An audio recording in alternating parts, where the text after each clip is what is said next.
Allá en un casino de allá de Las Vegas, dicen que las vieron jugando a las cartas. ¡Eso es cierto! ¡Y rújale, Pumas! Allá en un casino de allá de Las Vegas, dicen que las vieron jugando a las cartas. Después de algún tiempo de estar inactivas, regresan las cuatro narcas. Tenían un padrino pero lo torcieron, estaba metido dentro del gobierno. Por eso en su patria y Estados Unidos ellas trabajaban y no tenían miedo. Cuando ya la cosa se puso caliente, pararle un buen rato ellas decidieron. Y ahora que regresan ya se les unieron, una de Durango y otra de Guerrero. Y aunque sean peligrosas, pero a mí me gustan las damas.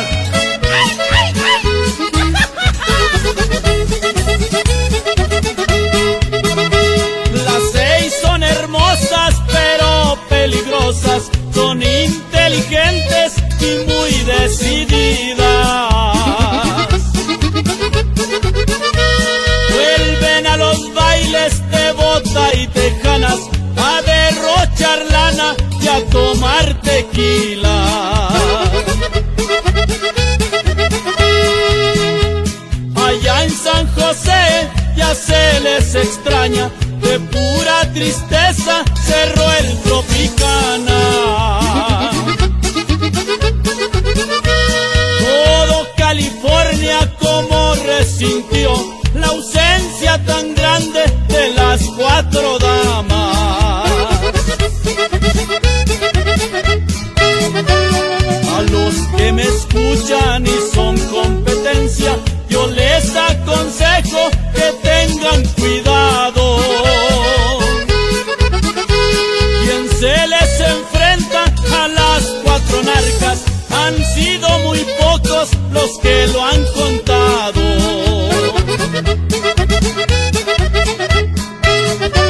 En todo mi México lindo y querido, hay hembras valientes, bonitas y bravas. Viva Sinaloa, Guerrero y Durango, también Michoacán, Jalisco y Chihuahua. Me perdonaron la vida a la hora de su sentencia. Rurales y policías hablaron en su defensa. Como era el rey de la mafia, nadie opuso resistencia.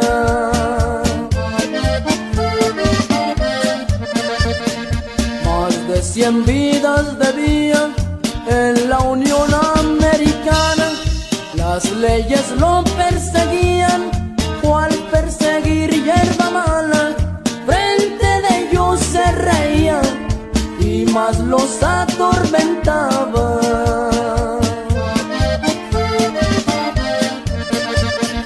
Su nombre Martín Estrada, nativo de Guanajuato, tenía su suerte marcada, pero más vidas que un gato. Su gente lo respetaba por su valor comprobado.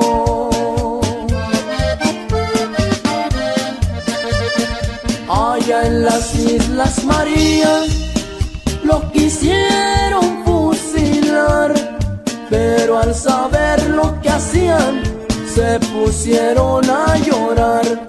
Y entre sollozos decían: ya ofendimos a papá.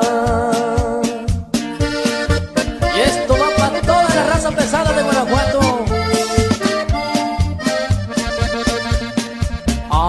edad de 14 años empezó a rifar su suerte. Traficaba hierba y polvo y también cruzaba gente a los Estados Unidos.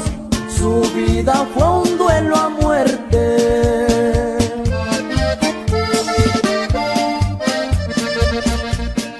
Las mujeres son bonitas, pero amantes de la plata. Martín confió en Margarita y le entregó su confianza. Ella le entregó su cuerpo, también un tiro de gracia.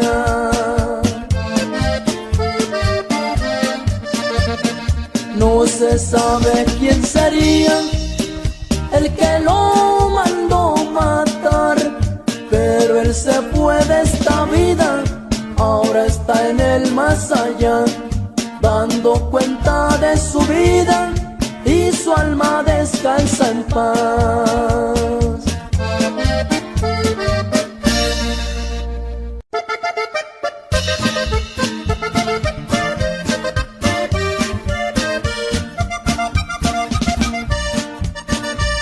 Tal vez por buena suerte sobró quien te buscara, y como me gustabas yo te me declaré. Tal vez será más tarde, recuerdo tus palabras y como en ti confiaba, soñando me quedé. Y me quedé esperando, soñando que me dieras un poco de cariño, un poco de tu amor. Mi corazón cansado también te fue olvidando y se le fue quitando aquella tentación.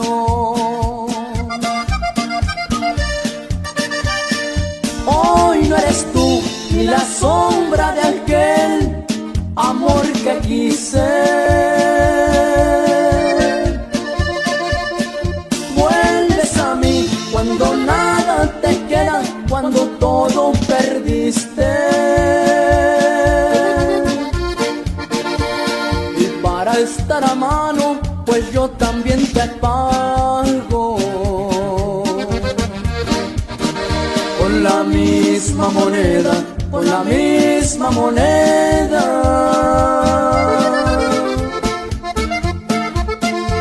que me diste. Hoy no más, corazón, eso es para que te acuerdes. Y me quedé esperando, soñando que me dieras un poco de cariño, un poco de tu amor. Mi corazón cansado también te fue olvidando y se le fue quitando aquella tentación. Hoy no eres tú ni la sombra de aquel amor que quise. Vuelves a mí cuando nada te queda, cuando todo perdiste. Y para estar a mano, pues yo también te pago con la misma moneda, con la misma moneda que me diste.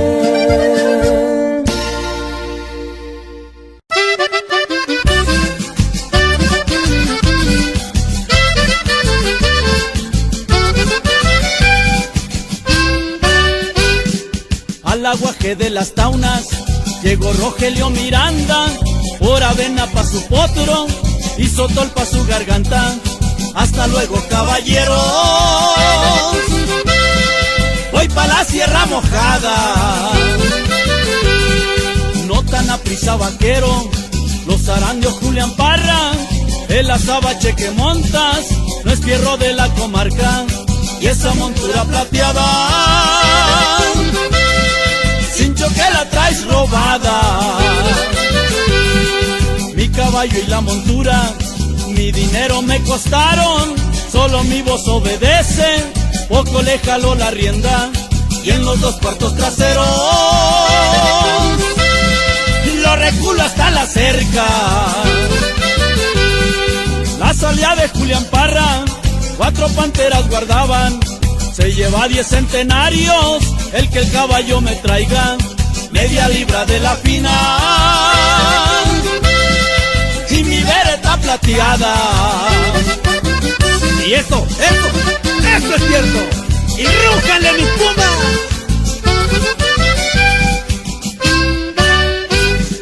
La sangre fría de la cobra, no debes desestimarla. Rogelio templó la rienda y le clavó las espuelas. Y entre una nube de polvo rodaron 4 panteras. Después aventó la brownie porque ya no tenía balas. Julián lo miró sonriendo, le apuntó con su vereta. Hoy serviremos botanas de cobra en esta taberna. Julián cayó del tapanco con la sangre a borbosadas. La cobra desde el caballo le atravesó la garganta con una daga jalpeña al temible Julián Parra.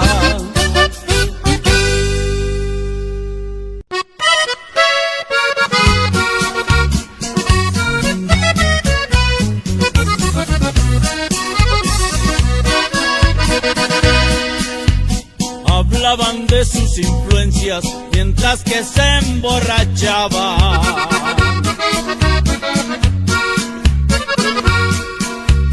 Whisky, coñac y cerveza a todos les invitaban. Por debajo de la mesa seguido se saludaba.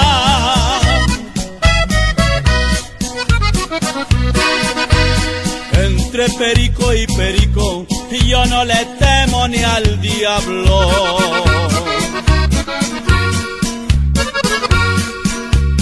Donde me la pinten brinco, pero también doy la mano. No crean que soy puro pico, siempre me la ando rajando.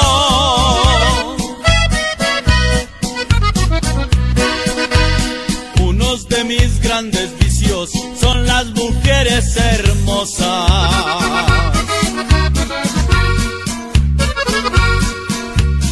Alhajas de oro macizo dejan a chaleco y botas. Mi copa de oro en el cinto y un R15 en mi troca.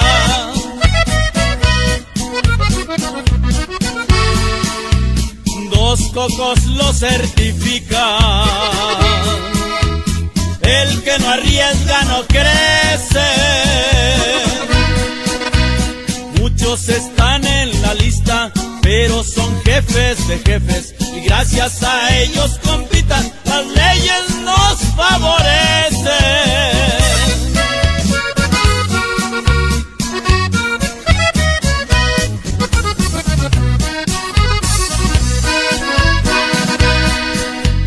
Me rete encanta el peligro y disfrutar de mis cosas.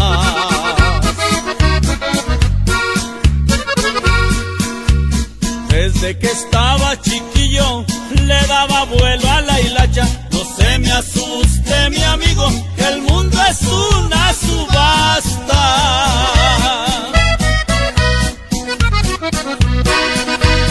Tengo 300 plantíos sembrados de hierba buena.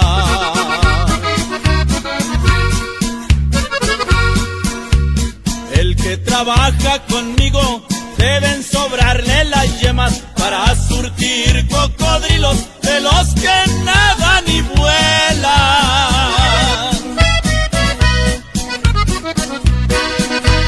Tengo mi clave privada para cualquier incidente.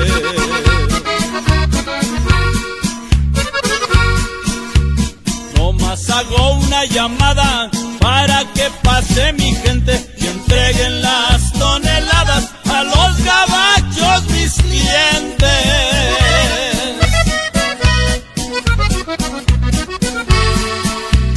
Dos cocos lo certifican. El que no arriesga no crece. Muchos están en la lista pero son jefes de jefes y gracias a ellos, compita, las leyes nos favorecen.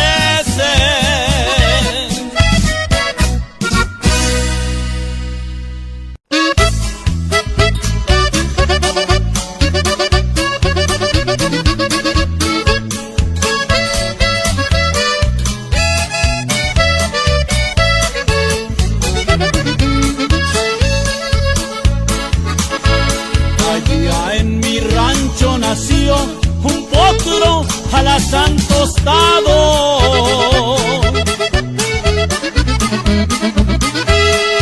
Yo le puse el alacrán porque somos de Durango y lo dejé de entrenar hasta que fue un gran caballo. Bailaba en las puras patas cuando escuchaba la banda. Le sonreía a las muchachas cuando oía que les chiflaba. Era un hermoso animal que solo hablar le faltaba. Un día ya no amaneció en el corral de mi casa, un amigo lo robó, no más porque le gustaba y le había dicho que no. Siempre que me lo compraba. Y échale mi alacrán, arriba Durango, primo. ¡Rúcale a mis Pumas!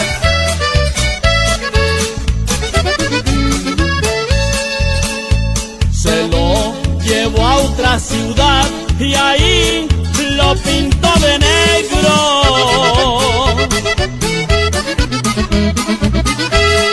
Lo comenzó a trabajar para poder exhibirlo sin saber que mi alacrán era algo más que entendido.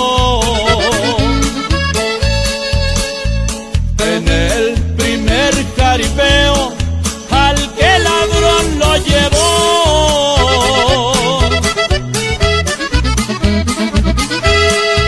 Estando al centro del ruedo, de repente lo tiró y sin darle tiempo a nada, a patadas lo mató. Hoy apareció en un diario como el caballo asesino, pero es mi alazán tostado que no perdonó a mi amigo que me lo hubiera robado.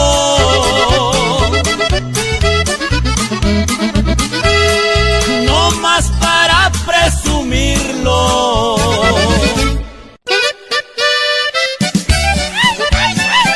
Y esto va para toda mi raza michoacana.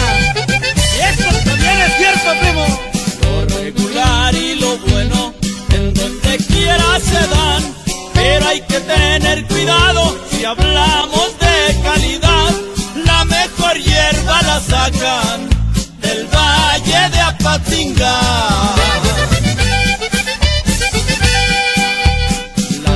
Del Baralazo y barrancas de Aguililla, por la orilla del Río Grande, qué bonito el sol nos brilla, desde el puente del Capire, el Terrero y más arriba.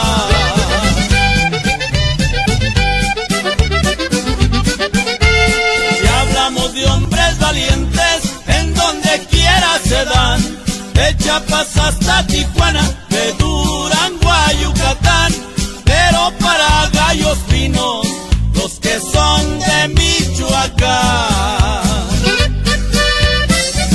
Y no te me rajes, Michoacán, y rúcale mis Pumas. Michoacán tiene de todo y un poco les contaré. Si hablamos de hembras hermosas, con orgullo les diré, las más lindas las he visto allá en Tepacaltepec.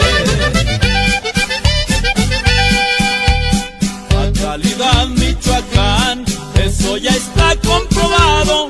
A su gente la respetan aquí y en el otro lado. Cuando ha llegado a ofrecerse, donde sea se la han rifado.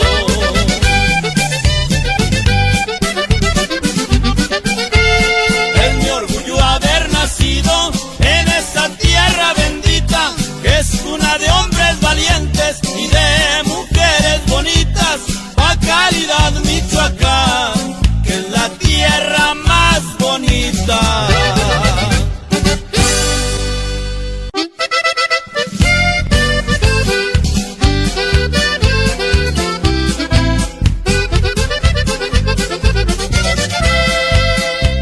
En México no se escuchan corridos de contrabando, porque los ha prohibido el gobierno mexicano. Le tienen miedo al conflicto las estaciones de radio. Los que escribimos corridos lo hacemos sin intención, solo contamos al pueblo lo que pasa en la nación. Pero ya no se respeta la libertad de expresión. Los grandes de los carteles trabajan con el gobierno, y a todo el mundo lo sabe. ¿Para qué tanto misterio? El zorro no ve su cola por ver la del compañero.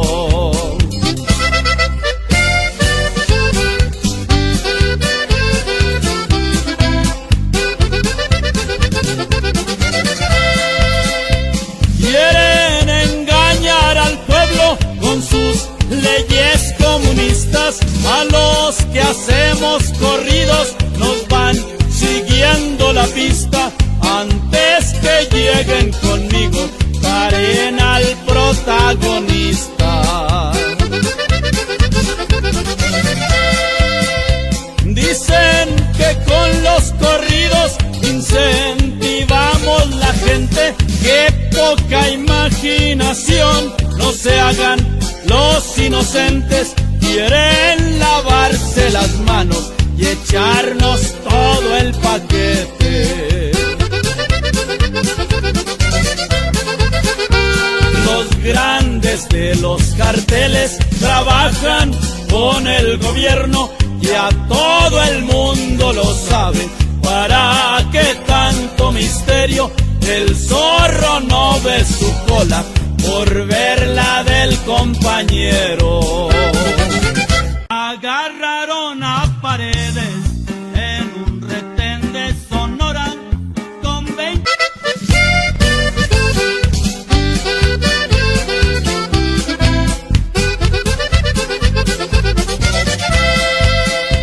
En México no se escuchan corridos de contrabando, porque los ha prohibido el gobierno mexicano. Le tienen miedo al conflicto las estaciones de radio. Los que escribimos corridos lo hacemos sin intención, solo contamos al pueblo lo que pasa en la nación. Pero ya no se respeta la libertad de expresión. Los grandes de los carteles trabajan con el gobierno, y a todo el mundo lo sabe. ¿Para qué tanto misterio? El zorro no ve su cola por ver la del compañero.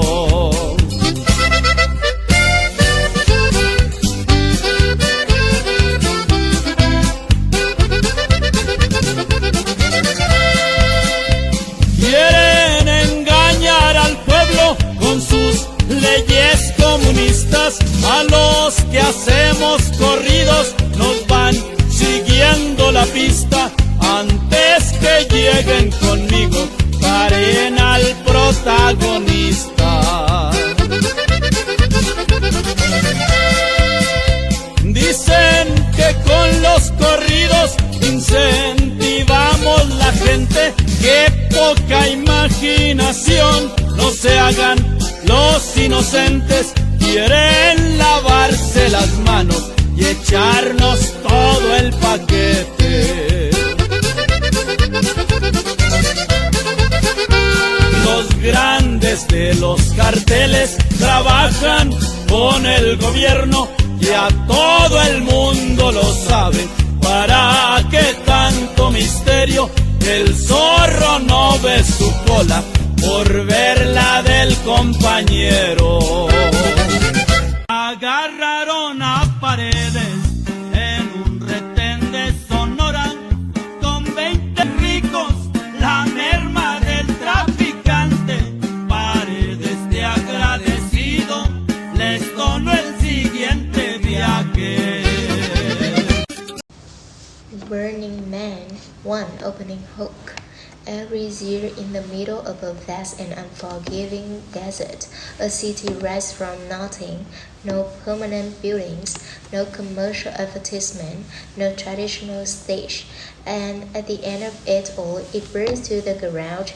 But why would more than 70,000 people travel to one of the harshest environments in the United States just to build a temporary city that disappears in a week?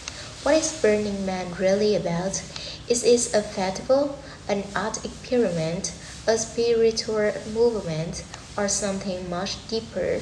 Today we're stepping into the depths of Black Rock Desert, Nevada, where creativity knows no limits, where money has no power, and where radical self-expression becomes a way of life. Because Burning Man is not just an event, it's an experience. Imagine standing in an endless white desert. The sun is setting massive outline structures below against the horizon. Molten vehicles shaped like dragons and spaceships cruise by. Music echoes in the distance. Strangers hush you like old friends. And at the center of it all stands a towering wooden figure, the man waiting to burn. But behind the fire and spectacle lies a philosophy built on radical inclusion, self-reliance, gifting, and community. For one week, participants, not attendees, create Black Rock City from scratch. They bring everything they need to survive.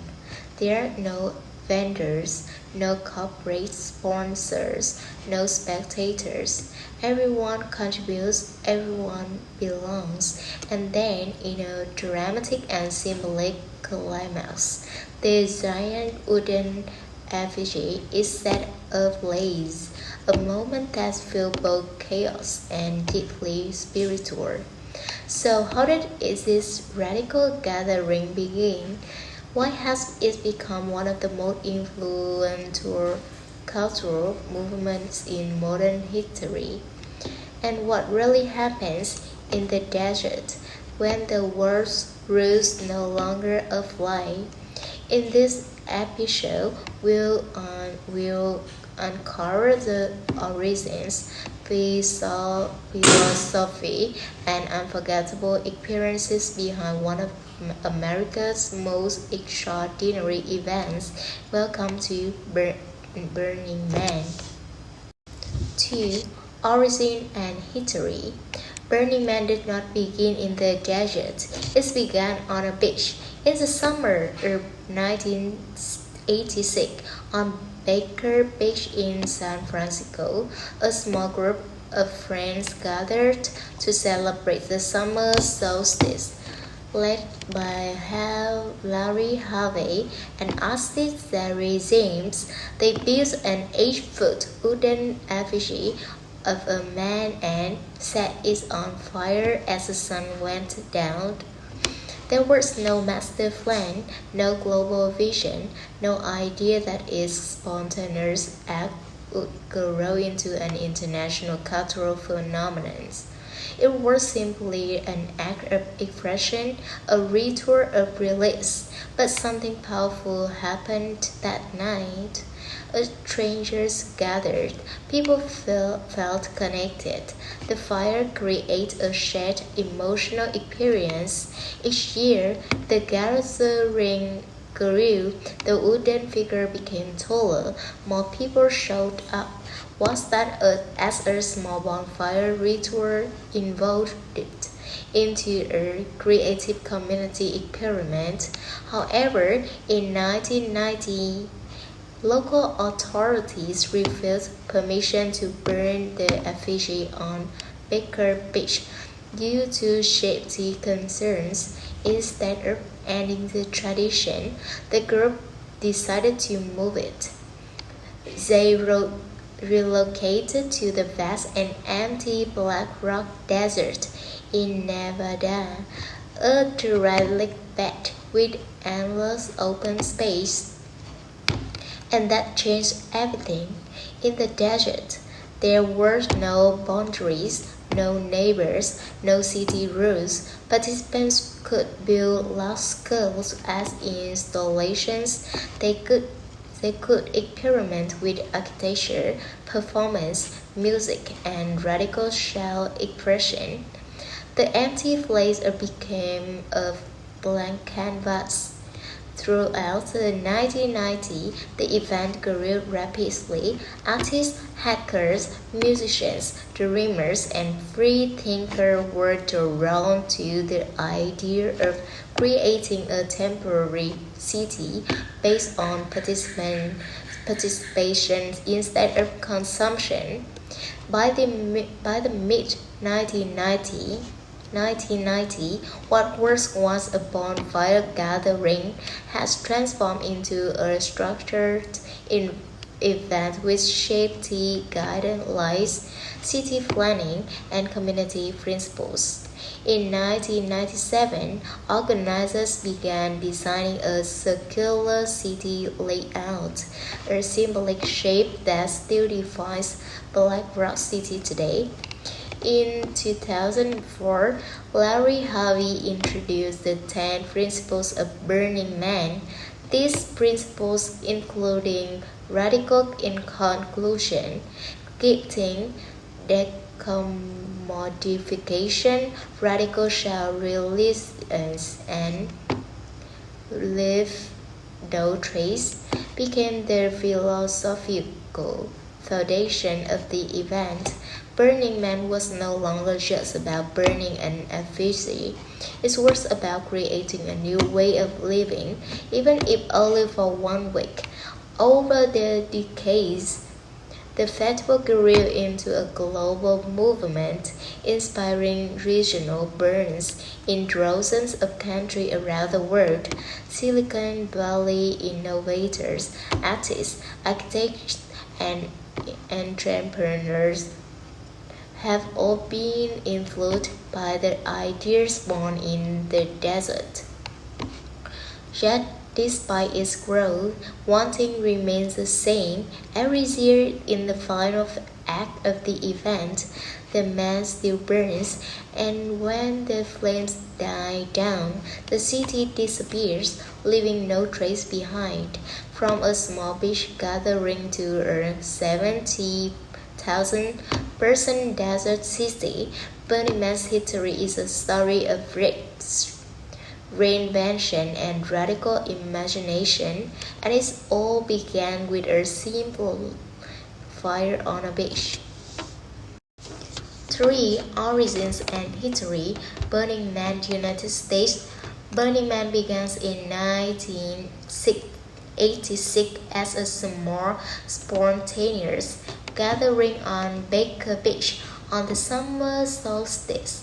Larry Harvey and his friend Zachary James built and burned an 8-foot wooden effigy as an act of radical self-expression. What started as a symbolic bonfire with just a few friends quickly grew into something much bigger.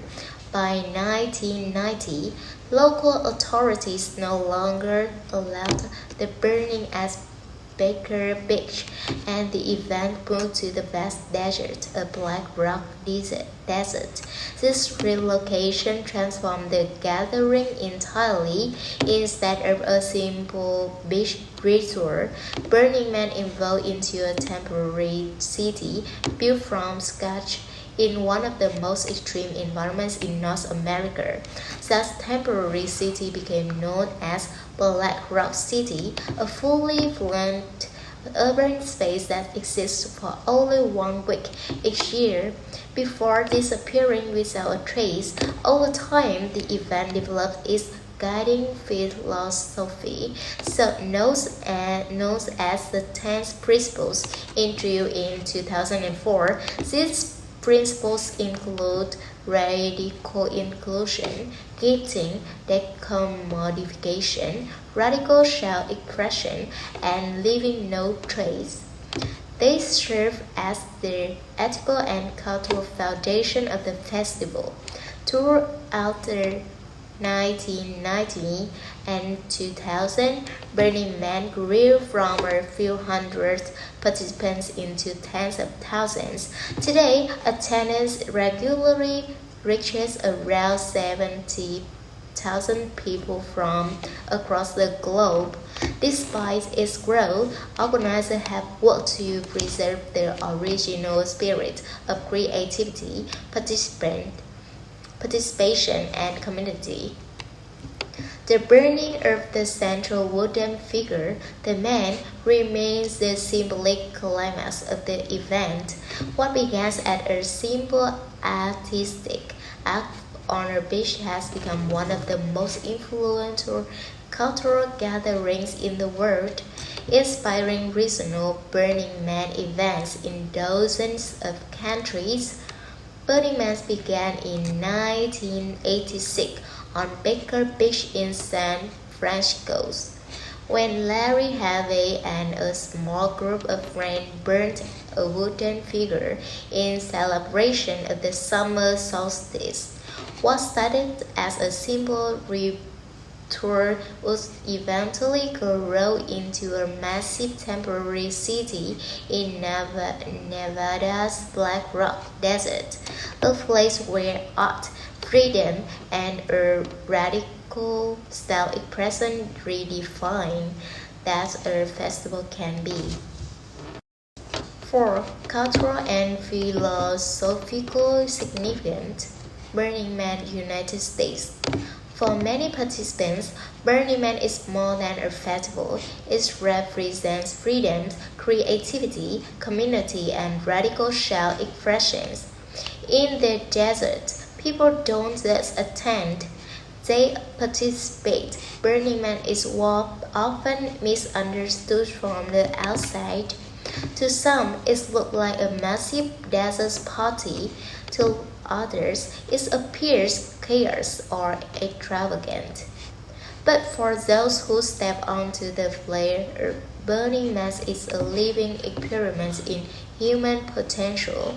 At its core, Burning Man is built on philosophy, specifically the 10 Principles introduced by co-founder Larry Harvey in 2004. These principles are not rules in a legal sense, but cultural guidelines that shape behavior, interaction, and identity inside Black Rock City. One of the most powerful principles is radical inclusion. Anyone may be part of Burning Man. There are no spectators, no VIP sections, no hierarchy of importance. Whether you are a tech CEO, an artist, a student, or a first-time camper, you are equally part of the community. This creates a rare social environment, one their identity is not defined by job title, will, or social status. Another foundational value is gifting. There is no traditional commerce inside Black Rock City, no vendors selling food, no branded sponsorships. Instead, participants give freely, where is coffee, handmade art, music performance, workshops, or simple acts of kindness. The gig economy shapes the psychology of interaction. Instead of asking, "What can I buy?" the question becomes, "What can I contribute?" Then there is radical self-expression. Burning Man encourages individuals to express themselves authentically and creatively. This can mean elaborate customs, interactive arts installations, performance acts, experimental architecture, or deeply personal storytelling. The deserts become a canvas. In everyday society, many people feel constrained by social norms or expectations. As Burning Man, those constraints dissolve. People explore identity in ways they might never attempt elsewhere. Equally important is radical self-reliance. The desert environment is harsh and unforgiving. Temperatures can exceed 40 degrees during the day and drop dramatically at night. The dust storms can appear suddenly, reducing visibility to zero. Participants must bring everything they need to survive: water, food, shelter, clothing. There are no convenience stores to rely on. This principle fosters resilience, preparation, and responsibility. You are free, but you are accountable. Another deeply spiritual value is leaving no trace. When Burning Man ends, the city must disappear without environmental damage. Every piece of trash, every structure, every trace of human presence must be removed. After tens of thousands of people leave, the desert should look untouched. This practice reflects a broader environmental consciousness, a reminder that creativity and responsibility must coexist. Culturally, Burning Man represents a temporary suspension of mainstream systems. There are no billboards, no advertisements, no consumer-derived messaging. In a world saturated by commercial influence, this absence feels revolutionary. Participants often describe a sense of immediacy. Another principle, meaningful presence in the moment without constant digital distractions or transactional interactions. Conversations feel deeper, art feels immersive, community feels real. Burning Man also serves as a laboratory for innovation. Many ideas born on the flare have influenced architecture, design, technology, and community building practice in the outside world. Leaders from Silicon Valley, artists, urban planners, and entrepreneurs have seen Burning Man as a source of inspiration. Thus, despite its cultural influence, the event remains intentionally temporary. The city rises, the city thrives, the man burns, and then everything disappears. That impermanence is central to its meaning. Burning to the effigy and later the temple is not destruction for chaos. It is symbolic release. Participants often write messages, memories, grief, or hope onto the temple walls before it burns in silence. The temple burn, unlike the burning of the man, is quiet and deeply emotional. It represents letting go. For many, Burning Man becomes transformative not because of spectacle, but because of participation. People live with new friendships, new perspectives, and sometimes new direction in life. In the desert, stripped of the everyday labels and routines, individuals often rediscover who they are. Burning Man is not just about art or fire, it is about experimenting with a different way of being human, even if it's only for 1 week. And perhaps that is why, year after year, thousands return to the dust, not just to watch, but to belong. 5. Main festival activities. Burning Man United Stage. This is the heart of the experience. Burning Man is not programmed like a traditional festival. There are no headliners, no fixed entertainment schedule controlled by sponsors. Instead of everything that happens in Black Rock City is created by the participants themselves. Burning Man is not something you watch, it's something you build. 1. The burning of the man. One of the most important rituals during Burning Man is the burning of the central wooden effigy known simply as the man. Standing tall in the center of the city, the structures can reach over 40 feet high. Throughout the week, it serves as a symbolic focal point, a meeting place, a navigational landmark, and a reminder of the event or reasons. On Saturday night, thousands gather in a massive circle around the structure. Fire performers dance as cars, known as mutant vehicles, form a glowing ring around the crowd. Music pulls across the open desert. Then, at the climax, flames raise, the man bursts in a dramatic explosion of light and heat. Fireworks often accompany the moment. The crowd cheers, celebrates, and dances as the wooden figure collapses into embers. The burn represents release, the destruction of ego, expectation, and attachment. It is chaos, loud, and electrifying, but is not the only fire ritual. 2. The temple burn. Participants gather for a quieter, deeply emotional ceremony.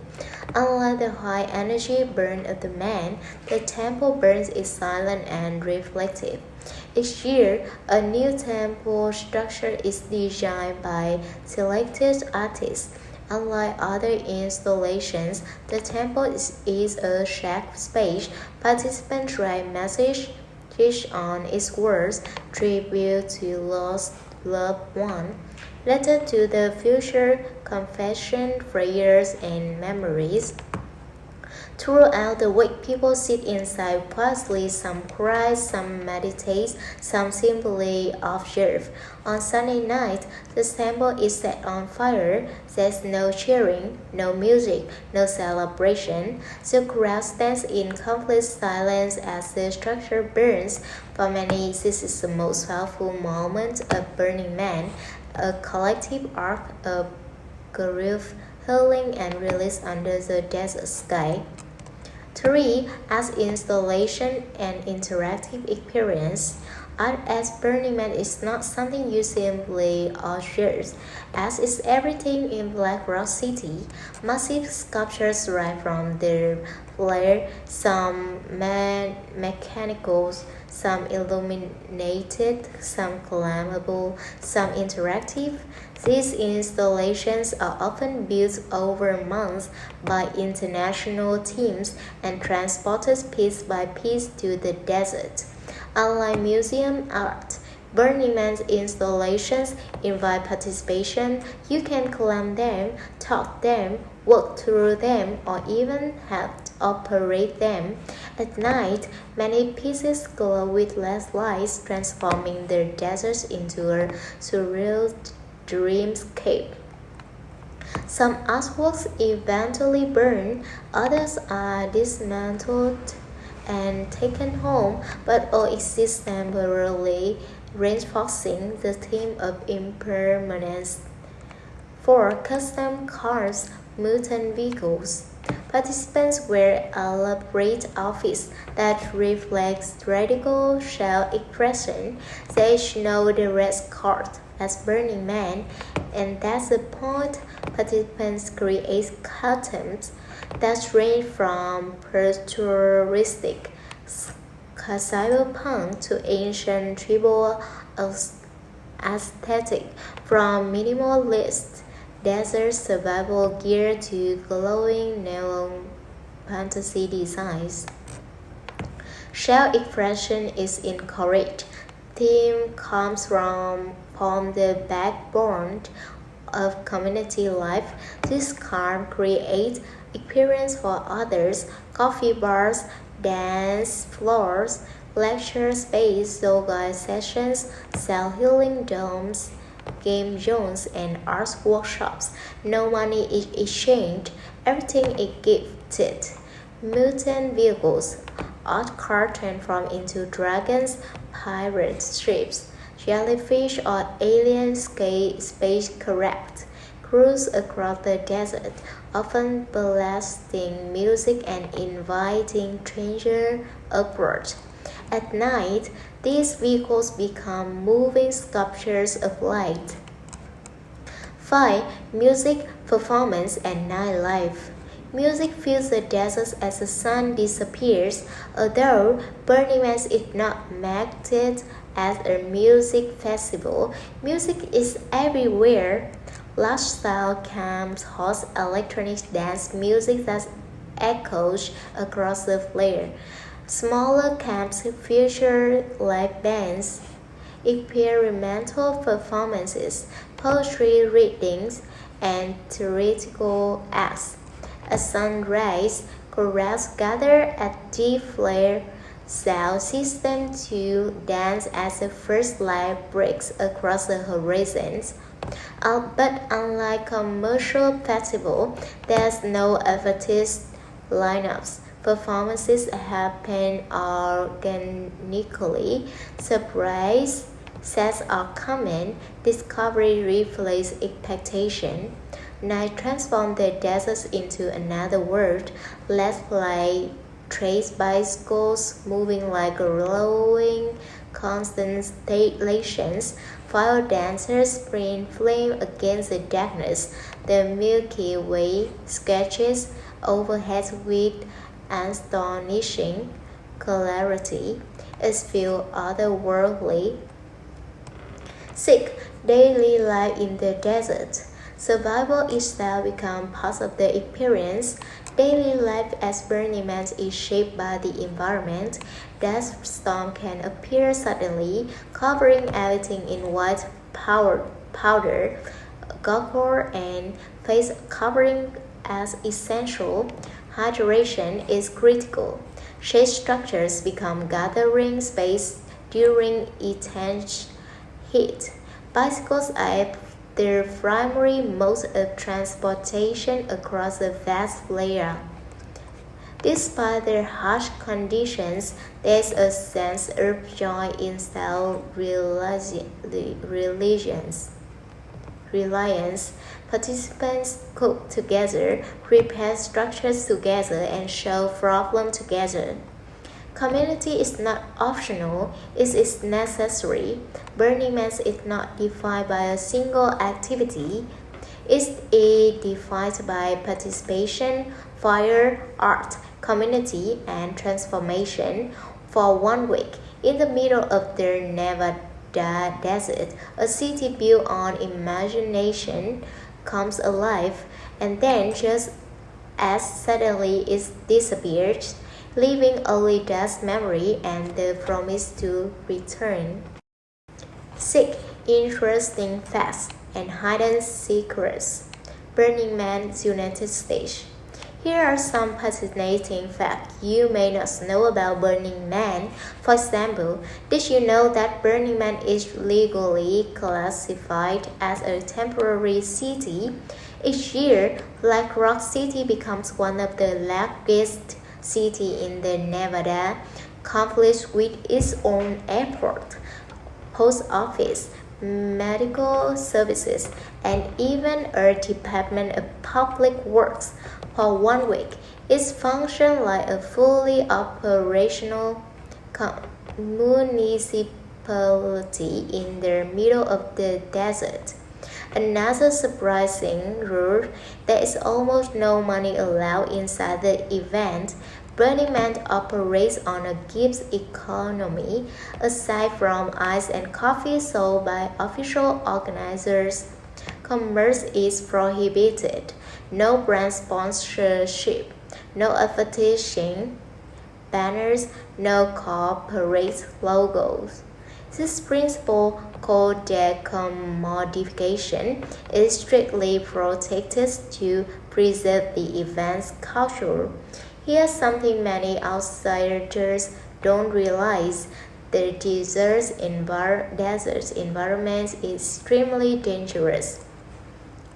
The event takes place in the Black Rock Desert, where temperatures can exceed 100 during the day and drop sharply at night. Suddenly, that storm can create wide turfs with zero visibility.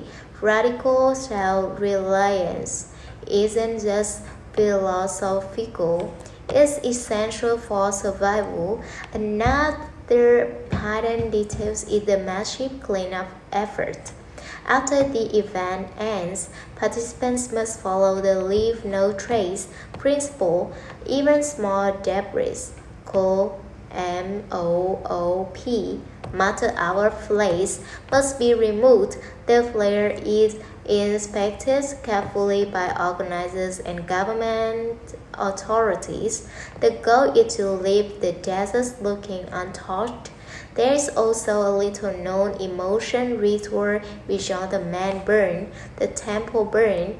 While the burning of the man is loud and celebratory, the temple burn is silent and deeply personal. Thousands gather without speaking as a structure, filled with written memory and messages, burn slowly into the night sky. For many participants, this is the most meaningful moment of the entire week. Another interesting fact: despite its countercultural image, Burning Man has influenced mainstream industries. Tech entrepreneurs, architects, designers, and innovators have cited the event as a space where unconventional ideas flourish. The freedom to experiment in Black Rock City has inspired creative thinking far beyond the desert. Finally, here's a surprising truth: Burning Man had no official performers and no spectators. Everyone is considered a participant. If you attend, you are expected to contribute, whether by building art, hosting a camp, performing, volunteering, or simply helping others. There's no passive attendance. Burning Man isn't just something you watch, it's something you become part of. And because that's the biggest secret of all, in the middle of a barren desert, people discover not just radical art, but radical connection. 7. Impact on tourism and economy. Burning Man, United States. Every year, Burning Man attracts tens of thousands of participants from around the world. The event generates significant economic activity and has become a major influence far beyond the desert. Each year, nearly 70,000 participants travel to the remote Black Rock Desert to build Black Rock City from the ground up. Although Burning Man promotes decommodification inside the event, its economic impact outside the gates is substantial. the nearest major city, Reno, Nevada, experiences a major surge in tourism during the event period. Hotels are fully booked. Restaurants, grocery stores, hardware suppliers, and vehicle rental companies see dramatic increase in demand. Many participants spend days preparing, purchasing food, water containers, camping gear, customs, bicycles, and art materials. Local businesses rely heavily on this seasonal boost. Transportation industry also benefits. Regional airports see increased traffic. Truck rental companies and logistic services operate at full capacity as art installations, car structures, and supply are transported into the desert. Beyond direct tourism revenue, Burning Man has influenced global creative industries. Architects, designers, and engineers often use the flare as a testing ground for experimental structures. Many large-scale art projects later appear in museums or public exhibitions around the world. The event has become a laboratory for immersive design, interactive art, and urban experimentations. Silicon Valley entrepreneurs have also been drawn to the event for decades.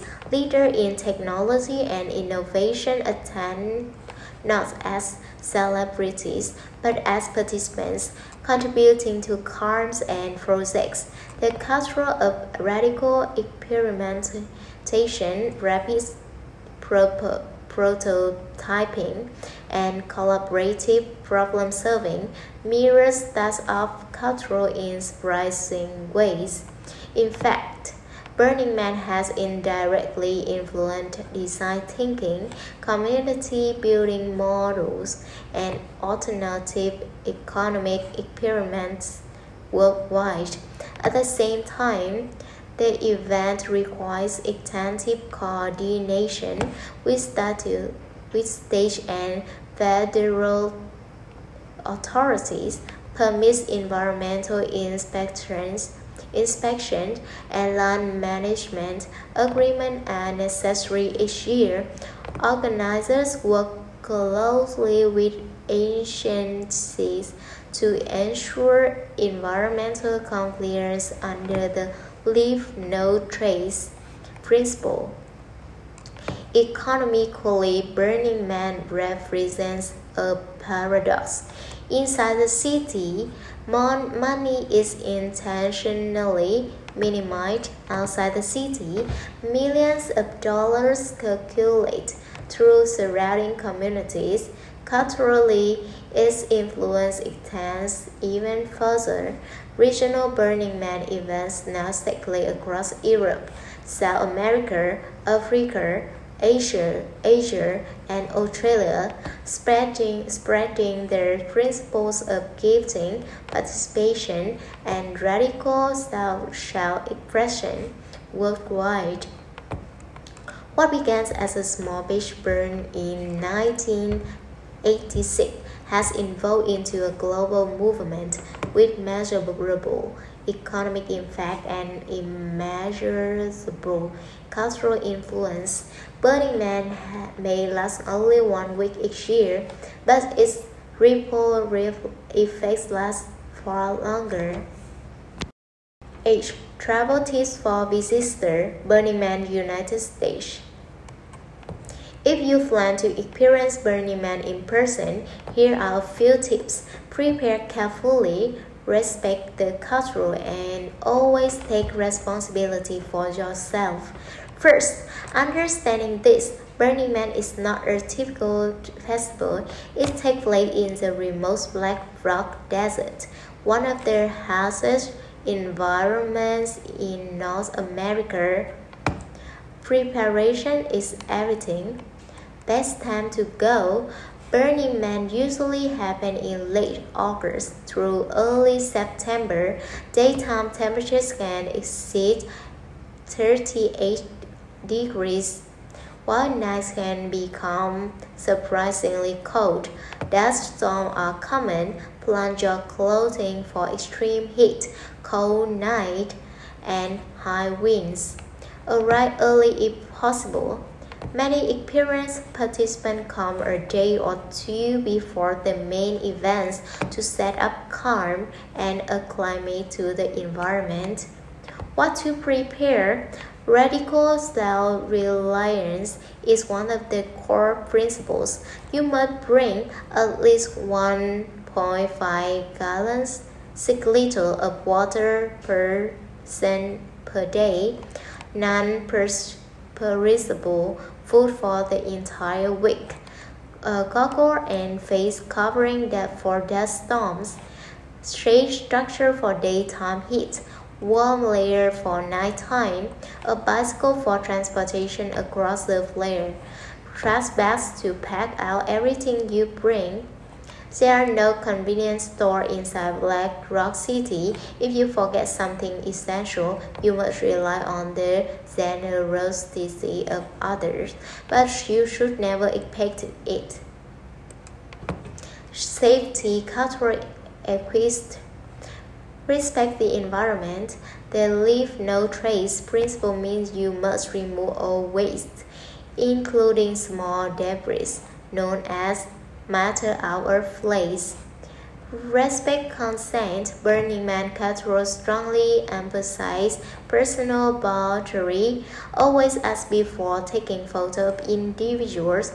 Always ask before physical interaction. Participate. Don't come as a spectator. Those workshops. Have neighbor, volunteer, contribute something. Even if it's small, finally prepare mentally. The experience can be overwhelming. Intense heat, loud music, emotional rituals, sleep deprivation, face yourself, hydrate, rest when needed. If you come prepared and open-minded, Burning Man can be transformative. 9. Conclusion and call to action.